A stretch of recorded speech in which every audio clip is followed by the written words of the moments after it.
Мұсылмандар білуі қажет болған 40 парыз.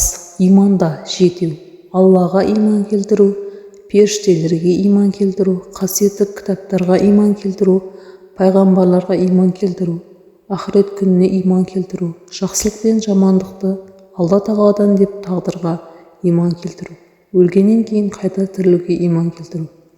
Исламда бесеу: Алладан басқа тәңір жоқ және Мұхаммед Алланың елшісі екеніне куәлік беру.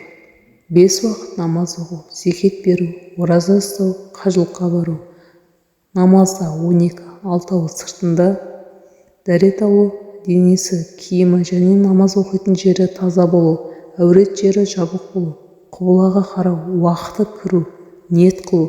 6-ы ішінде тәхбир, тәхрима, яғни намаз бастағанда Аллаху акбар деп құлақ қағу, қиям, тік тұру, қырағат, құран оқу, рухук, еңкею, сәжде ету, соңғы отырыс. Дәретте 4-еу: бетті жуу, қолды шынтақпен қоса жуу, бастың 4-тен 1-не мәсіх тату, аяқты тобымен қоса жуу. Таяммум 4-еу: ниет ету, таза жер жынысы болу, тас, құм, топырақ. Бетті сипау, қолды шынтақпен қоса сипау.